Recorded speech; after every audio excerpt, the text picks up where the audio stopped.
Hello to viewers, welcome to my channel Science to Technology. In today's show, Camera Tuesday, I'm going to talk about Sony A7C resolution variant. So let's dive deep into it. So this puppy is a basically stripped down version of A7R5. Basically you take this puppy, strip everything bare naked and just dump that puppy into a smaller chassis. So C stands here, exactly the same one as the last one, is compact and cheaper. Now, the target price is supposed to be $3,000. Now it's available, at least the price has been announced, but in India price has not been announced when I'm making the video. So price is more or less supposed to be around 2,50,000 rupees minimum. It will go above that.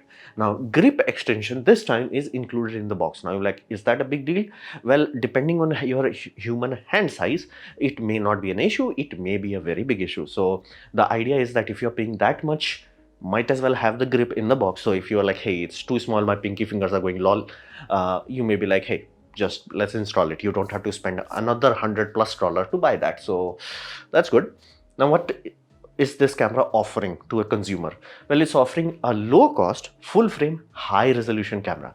Now, is high resolution a demand? Well, certain industry do desire high resolution. For example, if you are doing any sort of architectural work, any sort of landscape photography, some place, portraiture, there are many places where people prefer high resolution. Be mindful, we still actually make a medium format camera that are like 100 megapixel or 200 megapixel. So there is a field where people will prefer to have high resolution. So this is a kind of unique low cost offering for that, where it's like you get into high megapixel without going bonkers. So this is the whole selling point of A7CR. So what are the step down parts of it? Now the first step down is the most interesting part, is the dual hinge screen. Basically people hate flip out screen, specifically photographer. Is the idea is that whenever you do anything like specifically rotated, the visual axis changes, meaning your lens would be like this but your screen is here. You want screen on the back. That's why many times people prefer Fujifilm's design, even though it's not supportive to vlogging. It's preferred because again the visual axis remains the same. People like that. So Sony is like, what if I give both?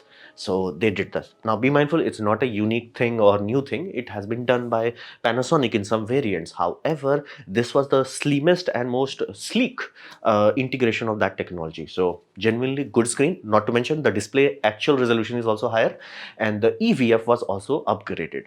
Here all of them yeet. So EVF is the same, the display is the same, and the resolution is the same. Now they do not have dual card slot, of course, like the dual card slot that is available, nor it has CFast Type A. Now CFast Type A may sound like unnecessary, but here it may becomes necessary simply because you're talking about 60 megapixel files. Those are huge puppies, like ludicrously huge. So in those sort of scenario, how quickly your buffer dumps directly affects how quickly you can shoot. So even if it's like, hey, it's only 10 fps, but if it's not like 10 fps continuous, it's like 10 fps, wait for a few seconds and then just wait for more few seconds because it's dumping the file. So there's a whole saying, you are only as fast as your weakest link. So card becomes the weak link here. So they have not upgraded it. Even the chassis price has went up, they have not upgraded it. The flash sync speed, now this may be pain point for many people where they're like, no, I'm not gonna touch this, because if they are used to high flash sync like a 1/250th of a second and they rely on it all the time, they'll like 1/60th of a second is like, no, that's just no. It does not have 8K recording. Again, I do not think that's actually important or impactful. However, it does have more crops and more constraint simply because it's a smaller body, so it cannot dump heat that effectively. So do not expect a very god tier video performance. And rolling shutter would be worse. Again, high megapixel, and it does not have A1 stacked sensor, so it cannot read at that high speed. Now, what about AI processing unit? This was the biggest jump from A7 Mark IV to A7C Mark II, is that even though it was cheaper, it did had introduction of this puppy, so it actually had better performance in terms of autofocus. Here, that's not a big deal given the fact that this was the debut launch of this Sony AI chip. So yeah, that's also same. So it has been stripped down a lot, and certain things will hurt you kind of stripped down. And there is almost nothing where you're like, oh, they have upgraded or improved this part. So it has been like you took a very high-end camera and you stripped down a lot, only the core remains, as in like the megapixel sensor, not the throughput, not the speed, not the redundancy, almost all of them are gone. Only thing is you still get the high dynamic range, high resolution of a high quality sensor. That's it. So what step up? Has there anything that have been upgraded? This is where this camera falls apart compared to A7C Mark II. A7C Mark II was genuinely good in multiple regards, where there was an actual debate to be had which camera to buy. There is no such thing. There it is like this is just a cheaper camera. Flat out. It does not say that it's like, oh, you get me, you get something. No, it's just a cheaper camera. Having basically same screen, limiting screen. Be mindful, you are taking a 60 megapixel photo. If you have a garbage screen, you cannot truly enjoy that images. You cannot truly judge it also. Whereas like, hey, is it really good? Is it really tack sharp? Or is it like all those things become sloppy, difficult. So in those sort of scenario, having a weaker class of display in terms of EVF and LCD limits your ability to enjoy the system. It's not impossible to work around. It's just like unnecessary. Like cost cutting to that level is like, really? And ibus also has gone lost one stop, which I'm genuinely sure it must be done by software, where it's like, you know what, let's not try to be as good as A7R5. It does not make sense. It's like the hardware is the same. Why? So they did that. Slower card, that simply also limits you, that is your buffer clearance would be limited. So almost nothing is there where you can be like, okay, it has at least this. It's just like smaller and crappier. Be mindful, dual card slot is redundancy requirement. Having CFast Type A also allows you to dump a file in and out much more quickly. For example, this only has USB 5 Gbps. The bigger variant A7R5 has USB 10 Gbps. Does that matter? Yes, if you are using Type A card, you can dump all your file into your laptop or desktop much more quickly. So not having that, there are many things that have been steroids. So all you are getting is the sensor. That's it. So, and the only thing where I can genuinely say, oh, this is upgraded, is that 4K 30 FPS webcam is available. Why it was not available in A7 Mark IV and A7R5 is simply because back then they were still suffering from chip shortage. Once that chip shortage has been sorted out, almost all new Sony cameras have 4K 30 FPS USB webcam support. Now, does that matter? Practically no. Meaning, even if you have old A7R4, you can still dump a full HD video file. And be mindful that full HD from a full frame camera with a good lens will bitch slap any webcam that is ever been made.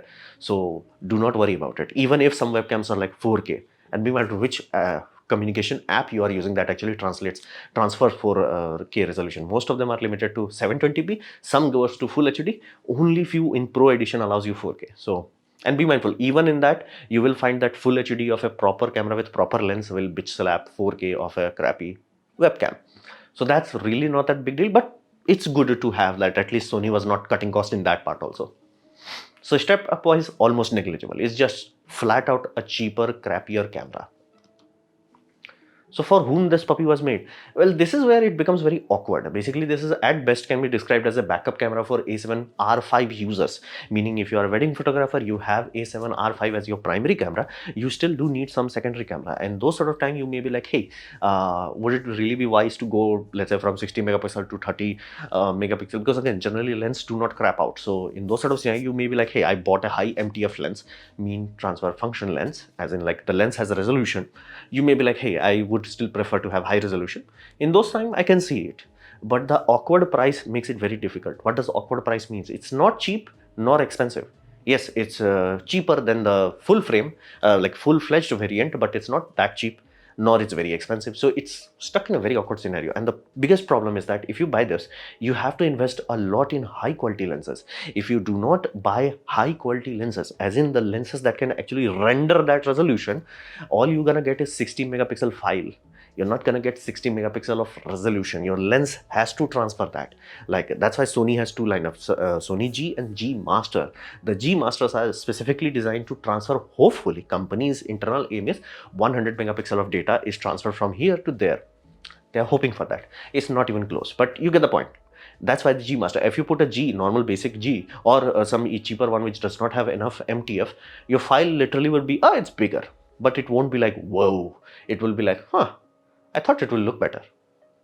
But question becomes, if you can afford those high MTF lenses that are really high resolution, really sharp and all that, would you really be saving money on the body?